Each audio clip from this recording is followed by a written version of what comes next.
Hello, everyone, and welcome to the Voices of PropTech, brought to you by VendorPM. I'm Emiel Bril, the CEO and co-founder of VendorPM.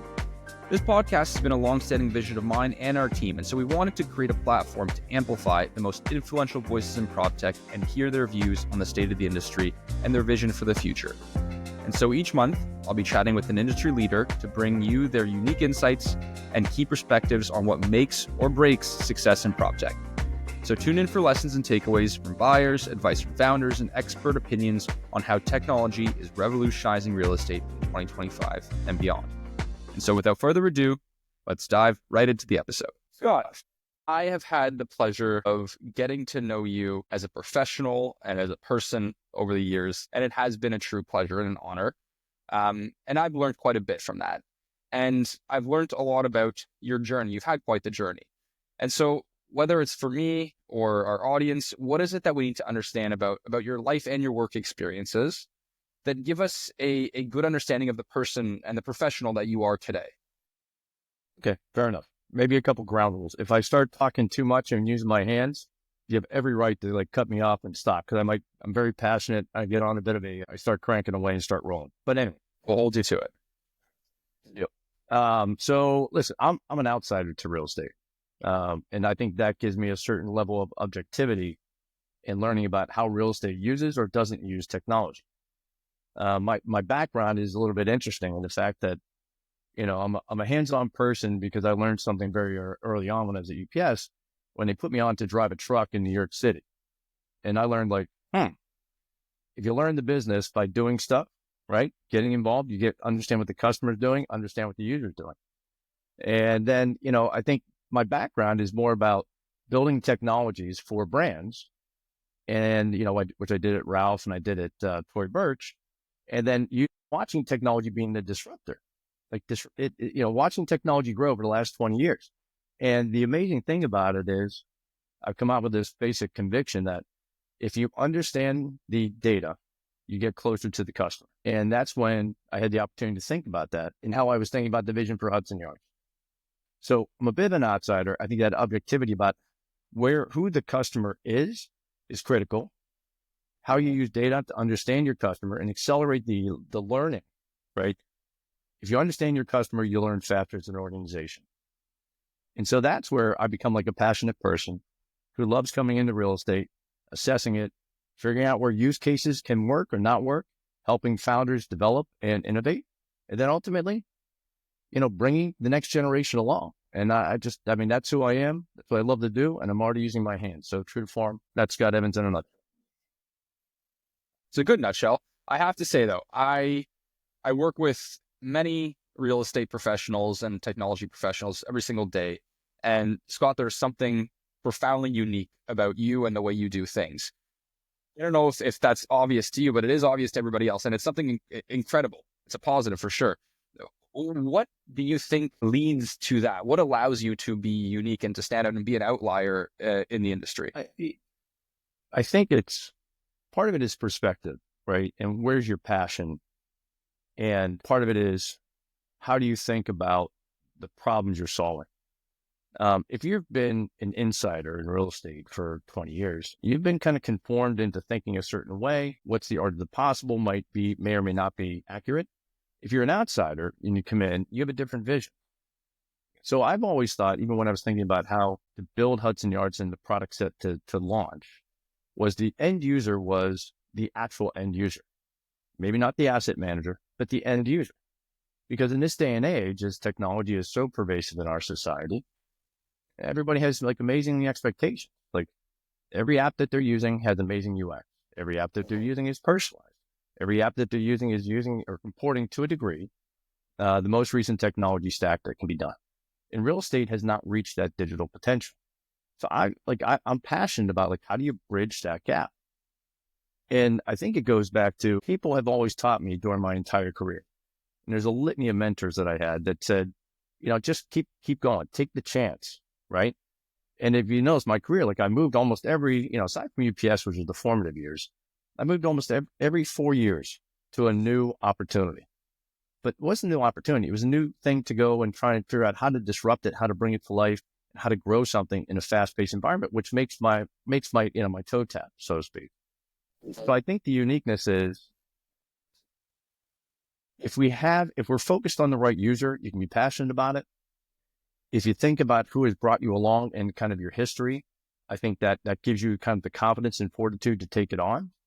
And then ultimately, hey, we all realize we're not the smartest people in the room. Maybe we just have to be open to stuff.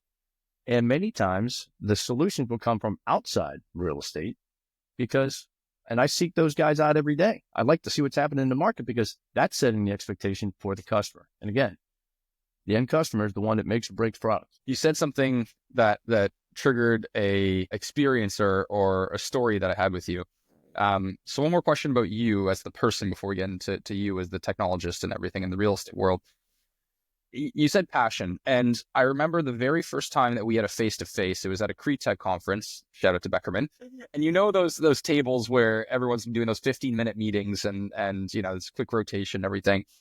And, I'm sitting there waiting for you to show up. And instead of sitting down, you were standing up and you were so eccentric and you were walking around, and like the amount of passion, using that word that you use, that you had, the amount of excitement that you had, it was electrifying and it was energizing. I felt it. And again, that's where I come back to that uniqueness. I guess just better understanding you and your career. It's clear that the degree of passion that you have for technology and real estate. But I'm curious, is that always been the case in every one of these, 4 odd year chapters that you've had, or have there been moments where you've lost the passion? And what was that like? Yeah. Well, I think if I just break it up, it was almost like a 3 or 4 act play. Early days, right? I'm at UPS, transportation, massive organization. I mean, it was private at that point, and it was a true partnership. So I learned the benefit of like leadership, partnership, and how to engineer a massive organization, right? That basically makes a dime on a dollar. Unbelievably efficient in how a company like that runs. It was amazing. It was the best formative years. And guys like Jim Darcy, Jim Murphy, like these guys brought me along and gave me, hey, Scott, like you can do this. And they bring you along. Then the Cosmo years, right? Which starts the technology environment. Cosmo was unprecedented. It was like, hey, go tilt at a windmill and like build a 1-hour delivery network in the year 2000. Trust me, today's valuation would be very different if Cosmo still existed. But we that's where I saw the power of technology reaching the customer. And I'm like, oh, this is fantastic. Okay. So we, like many other .coms, we built it. It was amazing. And then it kind of like, got unfunded, if you will, and kind of burst into flame. But then going through Sotheby's, Ralph Lauren, and Tory was about the customer. Now, Sotheby's is the highest level customer I think you can get from a luxury perspective in the art market. Moving Picassos around the world is an amazing experience. It builds confidence that you can handle it at the top of the top. So that's where the confidence comes in. So you have like foundational solutions, then you had the technology like aspect of it. Now you're into the customer's king part of my vision and how I feel about things. And then, then building out Ralph Lauren, having the opportunity to build the e-commerce business under Sarah Gallagher was like, she was an amazing mentor and we built something amazing. I got to meet Mickey Baradelli and then she brought me to Tory. But that's building an ecosystem. That's taking a product, understanding the customer, marketing to the customer, and it covers all aspects of somebody's experience. Meanwhile, technology is the thread going through this. And that's where I realized the power of the data, right? And it was not always easy. I mean, you had to, at that time it was, e-commerce is growing at, 100% a year. It's taking people away from the stores. So there's an internal battle over what's the benefit, right? Is e-commerce the solution that is gaining new customers, bringing them to the stores and the stores can monetize them? Or is it taking people away from the stores? Good or bad for the brand? So I think like that, those are called fundamental struggles in a fast-paced environment are things you need to navigate. And then ultimately, listen, Hudson Yards was like a once-in-a-lifetime opportunity. I didn't know if I could do it or not. Jay Cross had the faith to bring me in and say, I can do this. I think it's like the people that bring you along that give you the confidence. And then you're having some challenges along the way, right? At Sotheby's, I'll go back. There's 2 things. One, at UPS, I think it was my first day driving to Manhattan. Came from like Lehigh, came to driving this truck. I sheared off the mirror of a USPS truck, right? Just like took your face off. And I'm like, oh man, I'm going to get fired. It's like my first day driving to Manhattan. The big monster UPS truck. And I'm like, okay, I may get fired. But they said, okay, no, listen, it happens. Like you have a good attitude. Let's keep going. And the other times where, we had some battles with the Teamsters at Sotheby's, which you wouldn't expect, but like we found a way to work through it to get a labor negotiation done. And we had a lockout. I mean, it was crazy. And going through that, and those are things that test your character. And if you come through them, you have more confidence, and that stays you on your path.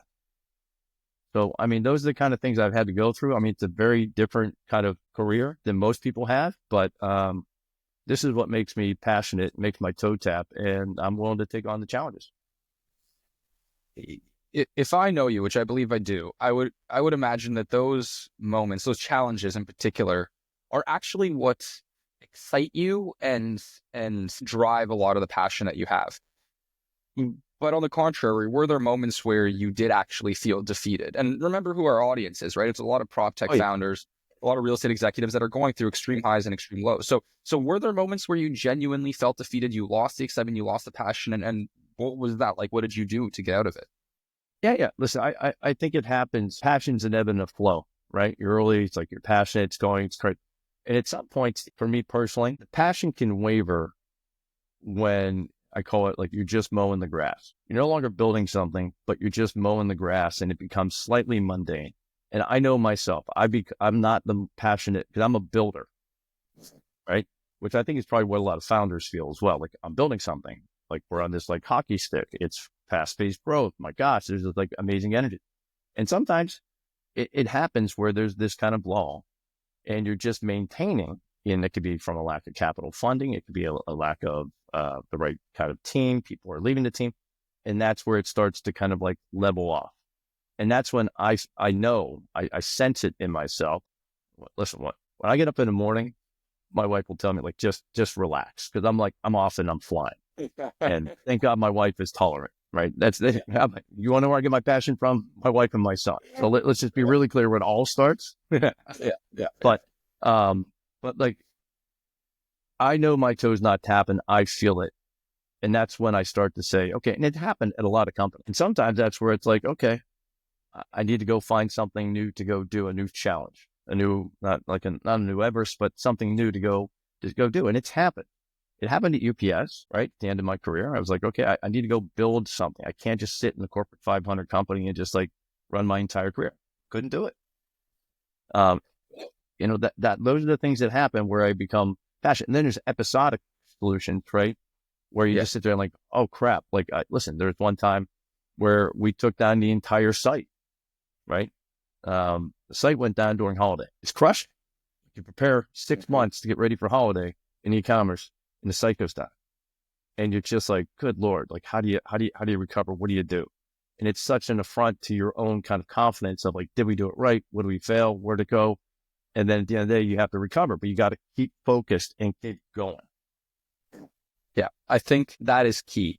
And I like the word you use in terms of episodic, because, one thing I've learned through building VendorPM is that as much as I thought and believed it was a sprint at the beginning, it is not a sprint. It's a marathon. We've now been doing this for over 5 years. If I treated every single day the way that I treated the first year of VendorPM, I'd be 6 feet under right now, because we were going 18 hours a day. Like, it was mental. I was doing 200 cold calls a day. Like, it was not sustainable, not just physically in terms of the output day to day, just the mental and emotional toll. And it becomes episodic. So there's this concept that I recently heard of, and I think it really resonated with me. It was the distinction between motivation and discipline.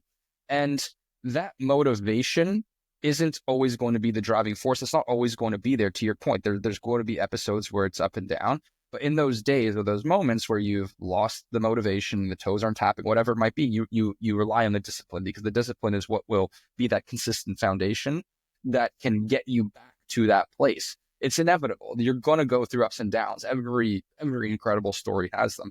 And so I think you need to strike the right balance of motivation and discipline. To your point, it's episodic. But coming back now to some of those, really just your career being not solely born and raised in real estate. You talk about how learning by doing stuff and learning by really just understanding your customer and then understanding the data were two of the fundamentals. However, one could argue, though, that those born and raised in real estate might be able to leverage those principles as well. What is something when you compare yourself against someone who was born and raised in real estate versus you who's not, what is something that you bring to the table that they just simply can't or don't as a function of not having experienced anything else?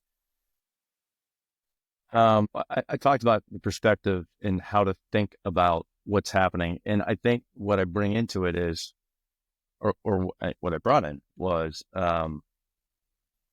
perspective on what technologies are out there. And I talk about that a lot because like I track family offices, guys like Iconic, Aspen Grove. Like what is Liberty Media, right, doing? I track external components, and people could do that, but it's something I've been doing my entire career. And when you were in e-commerce, there's technology evolved. Like my friend Ali says, like technology evolves every 60, 90 days, and it does. And new technology is evolving quickly. So you have to have your finger on that pulse. And that means you need to reach out. And anybody can do it. I do it, but I go to the retail conferences. I go see what's happening, right? E-commerce. I go obviously to all the commercial real estate conferences. I'll give you a quick story which kind of defined the issue and also relates to where would I seek out to learn differently. And I think this is what you need to bring into real estate if you're going to build the product, specifically on a technology perspective. So when I was at ICSC, I was sitting there and we were giving a talk, and we were 2,000 feet from Hudson Yards. These are all real estate professionals. I asked the crowd, I have a question for you. I want to define the problem. How many of you in this crowd today have received one piece of content, an offer, piece of content, personalized piece of content directed to you from Hudson Yards, asking you to come across that street 2,000 feet, to eat, to shop, to experience it? Not one hand went up. So you have highly qualified demographic 2,000 feet away in the month of November. Clearly, everybody needs to do some shopping. Why don't we market to individuals and target it to bring them along? Now, granted, they probably understood the brand and that, but that's where I think we have to go back to who's the customer, who we reach. I think of that all the time because I think that fundamentally talks about the problem related to data. And then, interesting enough, at the same time, we're having a conference at ICS. Like downstairs was a AI conference, and my comment was, maybe we should just swap, right? At midday, just swap the conferences because this is the mix that needs to happen. And I think that might be the perspective I'm willing to bring in that people in real estate don't, which is I'm willing to go out and take a risk and bring a new way of thinking into it. Listen, I'm going to fail like everybody else. Sometimes I'll be successful. But my point is, it's that mindset, that willingness, because that's where you got to go. You got to understand what that customer is every time. And everybody on my team, we talk about motivation. And this is where you can rein me back in if you want. But, the days that were tough, you realize why you're there. You're there because you built like a great team. They're much more talented than you are. And you're there because you like my teams are always my family. And that's what helped me rebound, right? Your family's your motivation. So when we'd have a tough day or something would happen, the family would bring me back. Okay. But more importantly, if everybody has that same vision, they're out seeking out what's outside there as well. So you're bringing more in. And I think that's the way you build a platform of innovation. That's how you bring a platform that's focused on the customer. You bring in a platform that's looking at the most recent technology. And if it's not just you, but you're leading by example and everybody in the family is doing it, the whole organization moves. Yeah. And what you've described in terms of a united vision, a cohesive team rowing in the same direction, I that's of course universal outside of just real estate. But you bring up a really interesting dichotomy, and one of the sides is the risk side. So when you look at those in real estate versus those not solely born and raised in real estate, really there's two reasons why they may or may not do something beyond, if you will. And one could be their willingness or lack of willingness to take the risk. And the other could just be a fundamental lack of education and understanding of, AI agents and technology as a whole. Do you think it's more a risk tolerance question or more of an education and understanding gap? All right, I'm going to get in trouble. Here we go.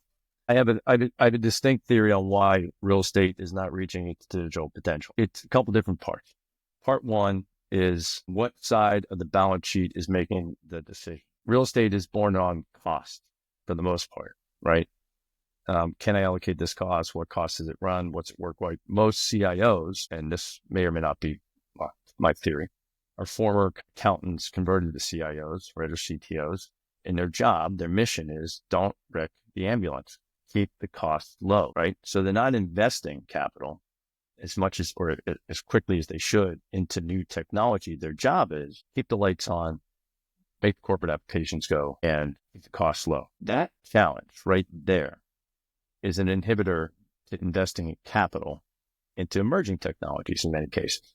So how do you solve that? Well, the challenge then becomes, do you also have the team internally? Is real estate an attractive talent zone for technologists? I would argue most of the folks I've talked to are developing, they're like, why would I go to real estate? Because they know there's a challenge that they don't do development. So the only way that I think to solve that is there has to be a commitment to going external products and applications, right? Which they do, and to manage it in a thoughtful way. But you have to be willing to spend the money to get the return on the experience for your customers. And I don't know that necessarily is where people are thinking about. We're early in the game here. When you think about some of the tenant experience apps, you think about some of the investments people are making, they're always trying to solve for the asset manager, right? And their needs on the balance sheet versus solving for the end customer, which drives people to spend incremental dollars in their mixed use environment and to bring it alive. That's my theory. That's what I've seen, and that's my theory. I think that's why I'm constantly looking at external capital to bring into products and innovators and founders that target real estate to help them along. You brought it back to first principles. It's neither risk nor education. It's actually incentives and aligning on incentives. And as a byproduct, if the incentives are aligned, you will take the risks and you will gain the education that allow you to derive the outcomes you need. I happen to agree. That makes a lot of sense. Okay, let's bring this back to real estate. What is your purpose in the real estate industry today? My purpose is to get the next generation ready and enable innovative founders to determine what's their entry point, what's the product use fit, what impediments they're going to see, and help them to raise capital. Like I'm just passionate. Like one of the things that I had the great opportunity related to do was we had a PropTech group. We would meet every Monday. We'd look through all the deal flows we'd see, and we'd be able to assess them. And it was this amazingly talented group of people that would get together and talk about these things. And I realized like that was my passion. I sat there and said, you know what? I want to do more of this. So my role now, and what excites me is it's like I love hanging out with founders who like are trying to fit, what does this make sense? Okay, what's VendorPM's role? Okay, what's HILO's role? Where does Venn fit? Like all these guys, like how do you bring them along? And working with them to say, okay, where are you investing from a technology standpoint, and what is your user experience going to be, and how do you think about that? And giving them guidance. I may make some investments. I might add, be an advisor to them. But that's my passion now, because I see real estate as a holistic enterprise that has the great opportunity to really get close to its customer, capture the data, especially with all the evolving AI tools and like agents and everything coming out there. Like you have to harmonize your data in a thoughtful way. This is the perfect time to get in there. And so that's what I see my role being. And then, I've seen most of the asset classes. So the great opportunity at Hudson Yards was I was able to see across all asset classes and the interdependencies between them, whether it's a user dependency, whether it's an infrastructure dependency, whether it's, how data flows in between them. And like, how do you bring those experiences in 1 + 1 can equal 3 if you do it right? And that's what I am passionate about, besides golf. That's what I'm passionate about. It wouldn't be a conversation with Scott Evans if golf wasn't mentioned at least once. You're right. I'm surprised we lasted this long. Yeah. I did my best. I behaved. So it's physically impossible for you to partner with every startup and every founder and every PropTech company out there. So when you are evaluating who you're partnering with, what do you look for? Do you look for something in particular that the masses don't typically look for, or they might ignore? They're not ignoring it or not. I mean, listen, the folks that I work with are, they have like, it's almost like building generation 2.0 or 3.0 products. So I look for that edge of disruption. I look for folks that are harvesting data out of real estate, right? Who can scale. I look for founders that have that kind of focus similar to what I think about. And most of them do, like David at HILO, he is focused on the end consumer, or at Venn is focused on the end consumer. I mean, the guys at Code Labs, they are looking at scalability across BMS systems to disrupt it. I love those things. Like Skyline Robotics, they're like, listen, they're solving for how do you clean building, right? With like a labor force that's like shrinking. These are the things that like I get passionate about. I don't necessarily know that other people overlook them, I just like getting in early, helping them frame it out. And more importantly, like, how do they work together symbiotically? Because my theory is there's a stack that needs to be built. To a degree, we tried to do it in the past, but like, whether it's building BMS systems, whether it's access control, whether it's first party data, whether it's capital markets information, whether it's energy management, like all this sits in a stack of data that ultimately, if you find ways to do proper partnerships between them, they can grow the platform. Because the challenge in real estate from an investment standpoint, a lot of times on technology companies, is scalability. Because for the most part, every asset is its own geographic kind of like moat per se. Mm-hmm. The guys that own the moat in many cases on an operational side are the folks that run like property management systems or BMS systems. And breaking through that is not easy because a lot of times people don't want to share data, right? Because it's either a competitive advantage or not. So getting scalability is tough. I don't know if they don't overlook it, but I think that the challenge of, we learned a lot about first party data, right? Like Scott Evans. Where does Scott Evans go? Scott Evans comes in on Wi-Fi, and Scott Evans goes over here and he books a hospitality, and he books a restaurant, comes into the office, goes to the turnstile. Like, you can track everything I'm doing. People external to real estate are using technology to do it on every single app that's out there. Can you build that operating system, right? That's similar to something like Google Analytics used to give people in e-commerce business, like who's going where, when, and how, what piece of content, how do you bring it to life so you learn faster? So I don't necessarily look at things that other people overlook. I just look at them maybe differently. And I try to build a portfolio of founders and folks that I'd like to invest in and advise that are like-minded in their passion and feel like they can, be the best product in the industry. And I'm proud to say that. So that's definitely pattern matching for, we'll call it the winners, those that make it, that succeed. On the contrary, are there specific traits or patterns you see in those that simply don't make it? I'm curious to look at it from both sides of the coin. We need some early adopters that got some big series, like C series and D series rounds, who are struggling. Part of that's a function of COVID. Part of it's a function of, can they execute on the promise that they've provided to the marketplace and the real estate developers, right? And, you got some folks that got out early, were the innovators, and now they are struggling. And I'm not going to name them because I might get in a bit of trouble, but they are struggling, which has created what I think is a bit of a challenge on investing capital. A lot of the LPs in these funds are all within real estate to invest in products to bring them along. And I think that's made them a little bit shy on their investment because they got some big plays in some larger companies that are in later rounds that are struggling right now. And hence they are then shy to put more money back in, which, interesting enough, I think creates a lot of IP out there that people have built that is not getting the capital to feed it. And that's a challenge. My perspective is, okay, well, maybe that's IP that can be partnered up or bought or acquired or rolled up. That is the perfect time to give them the capital, feed it, but it's part of a broader portfolio or context. And I think that's part of the challenge right now, where until the market picks up or something happens with these major players, it's gonna be a tough challenge on capital. Right. So that's certainly a positive hypothesis that supports your notion of a rising tide lifts all boats. It's like building that consolidated tech stack. But coming back to why those companies are struggling, because what you're suggesting is ultimately the solutioning. For those that are struggling, this is the play that makes the best sense for them in the industry. But why are those companies struggling versus others that are not?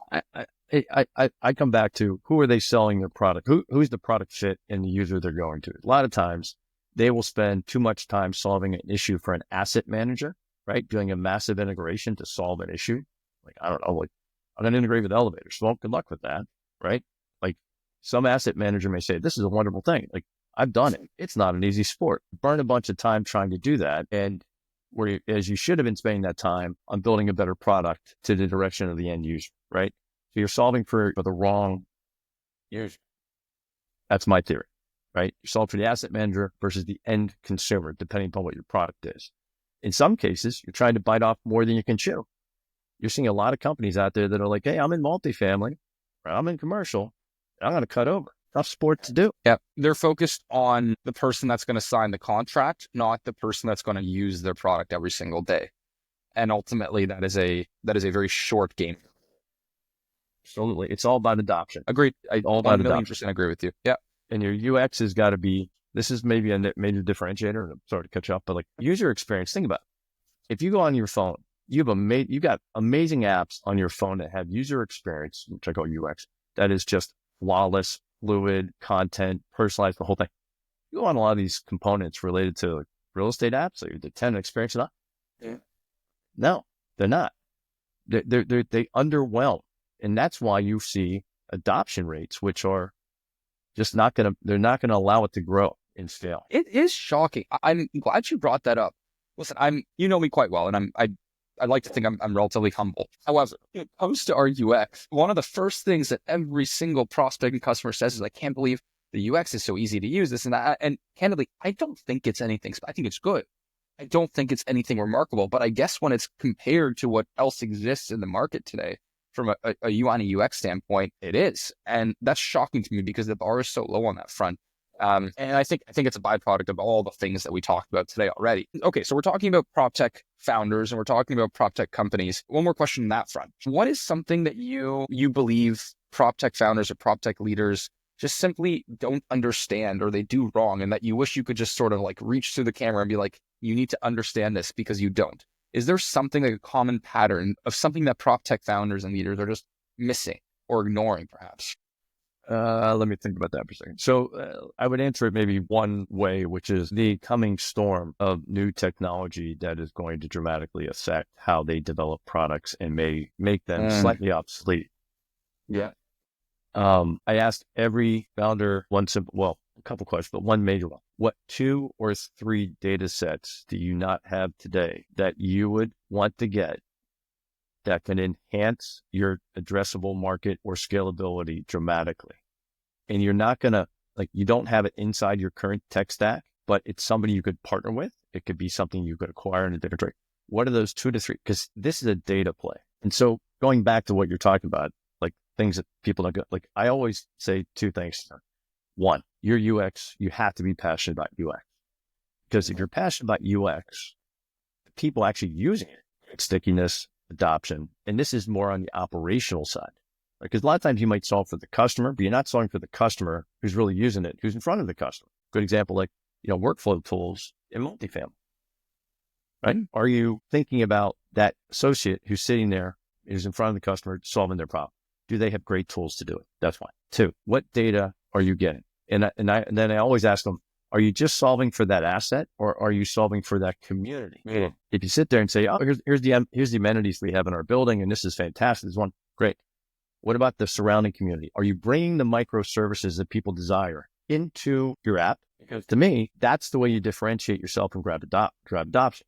I don't want to know what's happening in my live, work, play environment. I want what else is happening, right? Like, where can I get my coffee? Do you give me a deal? What does it look like? Are there events that are occurring? Okay, how's my health doing? Can I learn about health? All these tools are starting to form, and AI will make it simplified to bring it in. It look like this is going to happen. And then, so that data, right? Going back to what I asked, how are you scaling the data? How are you scaling the data? I come through because if you capture the data, you are then a partner with the developer. If you're partnering and thinking about it as a rev share solution, you're willing to put more capital or fund it, self-fund it. Then you're going out to the community because you're solving a community solution versus an asset specific solution for a specific asset manager. I don't know if that makes sense, but that's how my brain goes. It does. And so if we have to boil this down for my mom, that's probably going to be watching this. Ultimately, it's that founders are not prioritizing or obsessing over the data the way that they should be. We can talk about the nuances, and we have, of what that actually entails, but really it just comes down to founders not putting enough importance on the data. I think it's the data and who the adjacent partners they could bring in the ecosystem together to partner on data between them. Right. To be clear, though, you're bringing partners in to acquire data sets that you don't currently possess. Yes. Understood. Okay. Let's look at the other side of the boardroom table now. Now, the buyers, the real estate companies that are actually purchasing the software. What is one thing that you wish you could change about the buyers of PropTech? So a similar question that we had from the founder side and the PropTech leader side. What is something that PropTech buyers don't understand, or they're just simply doing wrong? And I know we kind of touched on this before, but now I'm specifically talking about in the sales cycle and the adoption cycle, actually going through the motions of deciding which PropTechs they're going to purchase, how they purchase it, how they roll it out, so on and so forth. And let me just, so you're thinking that most of the buyers, most of the time, are they going to be the CTO or the asset manager who's going to approve it on their budget? That, or let's bring VendorPM into this. Oftentimes we're partnering with the VP of property management or the, head of operations, right? So I think those would sort of be your key buyers in most situations. So listen, there's always going to be a price component. There's going to be a product fit component. I always ask them one other thing. Here's the thing. If you find a buyer who's been sitting in the seat for 20 years and they're pretty steady in their approach, my question to them would be like, so what's the people that work for you? What are their expectations on the tool? Is it a innovative enough tool to keep them engaged in it, right? So that you'll retain them from a talent perspective. Because I think a lot of buyers are buying for themselves. They're not buying specifically for the next generation of users. Sure. And I think that you see a lot of that in, I'll call it corporate applications, right, that they buy. And that's why I think the importance of what you guys are doing on like great UX, adoption, scalability of data, intuitive, like, workflows on like, okay, is it legal? Because what you're getting ahead of is you're going to basically get people that sit there and say, great, my person that's sitting next to me, it's 25 years old. This is something they're going to look at based upon their experience and expectations. Hey, this is a great tool. I'm willing to use it. They'll become advocates of it. You'll get adoption. It'll go. I don't think a lot of people think of that way. They just think of it as a cost perspective. If people think about it, that forces the next generation also to get involved in the process. Like the thing I would do, and this is what we did all the time, is like when we were building a new product, my team would go out there because they were like, and I'm break our own product we just built. Like what? I'm like, yes, seriously. I want you as a user, put yourself in the user's perspective, break the product, and tell me if UX sucks, like, great, tell me, we got to go fix it. Because I wanted them to be the user. So if you're being the user, the end user, right, for the next couple of years, that is the key. The cost will be there. But I don't care if you lower the cost as low as you can, but you don't get any adoption, well, what use? Completely agree. Now, I personally know that the most common feedback from prop tech leaders and founders when it comes to selling into real estate companies is that they buy very slow. The sales cycles are long and they move slow.